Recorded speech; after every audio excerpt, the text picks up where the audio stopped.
No fur, avoid the Dorchester and its sexist owner and ditch the German beer tankards, close friend reveals Meghan Markle's very strict mantras. Last week, Meghan Markle's friend and agent Gina Cowan gave a compelling insider's account of the whirlwind romance between the glamorous new recruit to the royal family and the prince she calls Os. Today, in the final part of her exclusive interview, Gina pays tribute to her friend's extraordinary drive and determination as, step by step, she constructed brand Meghan. When Meghan Markle landed in Chicago for a low-key visit to finalize her UK visa application just a few days ago, she was impeccable as ever, dressed entirely in black, hair tied up, the regulation shades firmly in place. There was, however, one incidental but very telling detail, a Chicago White Sox baseball cap, blending in with the other travelers at O'Hare International. Meghan, it would seem, had gone out of her way to wear the local team hat for nothing more important than a stroll through the airport. But then little, if anything, in her carefully constructed world is ever left to chance alone. From the food she eats, to the causes she adopts, to the hobbies she prefers, Harry's princess-in-waiting has applied a near superhuman level of focus and determination to getting it just right. And when on May 19 she becomes a member of the House of Windsor at St. George's Chapel, the marriage will be the final step in a quite extraordinary project, the creation of brand Meghan. One person who knows better than most just how meticulous Meghan has been in her ascent to international recognition is her friend and one-time professional advisor Gina Cowan, Meghan's commercial agent from October 2014 to October 2016.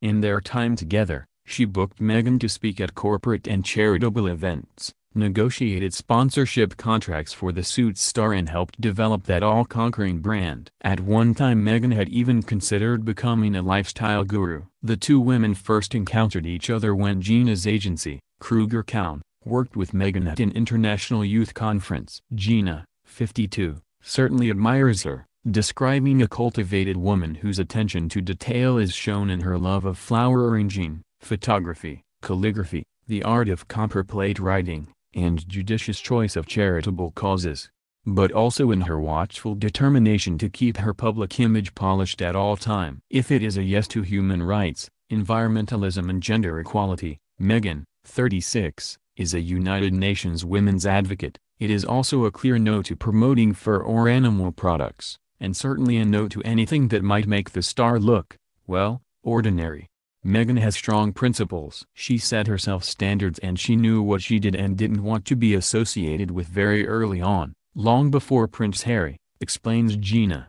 She was always very conscious and protective of her image and rightly didn't want to do anything that would compromise that. She was already developing her role in Suits, but it was clear to me from the start that she expected to become an even bigger star. Say no to the Sultan. An early indicator of Meghan's careful approach came on one of her first trips to the UK, where Gina and Cowan arranged for Meghan to stay at the Dorchester, the Park Lane hotel favored by celebs and royals.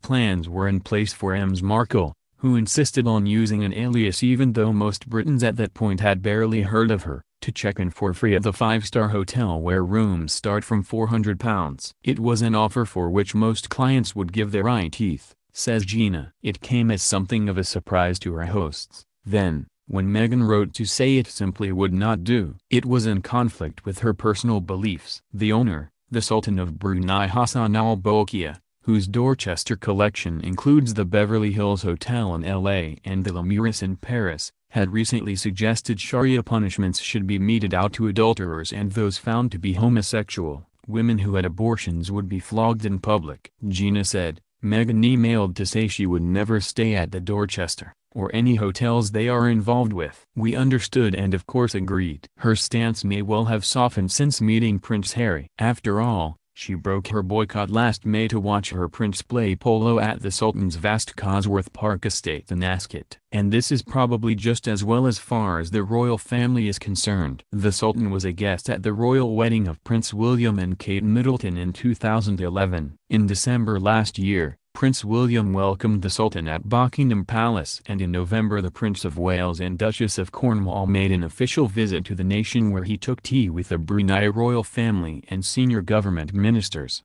make that picture perfect. No one understands the power of visual imagery better than Meghan, and like her future sister-in-law, the Duchess of Cambridge, Meghan is a keen amateur photographer, says Gina, and a painstaking one. Most photographs she put on her lifestyle blog, The Tig, were taken herself. She would see something she wanted to photograph and she would frame the shot expertly. If she was going to be in the photograph, she would hand the camera to someone and direct them, saying, "Stand here and point it over there. Let parrots fly free." It wasn't just the Dorchester that met with a degree of disapproval. Gina remembers when Meghan checked in and out of a hotel in Knightsbridge without ever staying the night. Gina says, "One time we booked her into the Jumeirah Carlton Tower and I had to meet her there to go on to a meeting. My colleague and I walked to her room and en route was this parrot sitting in a cage and Meghan looked at this parrot and looked at my colleague and said, 'I can't stay here because of the parrot.' She there and then checked out and went to the Soho Hotel. I realized that she's absolutely right.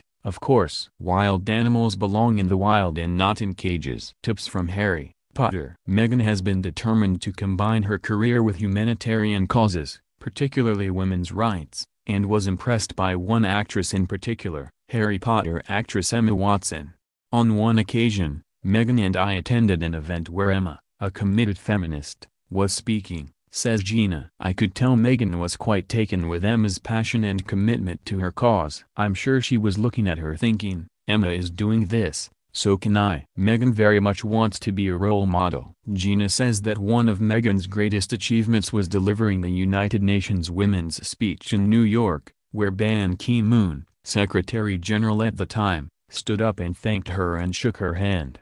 Meghan, whose mother Doria was in the audience, told Gina afterwards, "I just could have died happy in that moment." No vulgarity, please. Keen readers of Meghan's blog, now discontinued, would have been left in no doubt about it. Brand really matters. Take, for example, the time she wrote about planning her college friend Lindsay Roth's hen party in 2016 and spoke of her determination to avoid the customary vulgarity.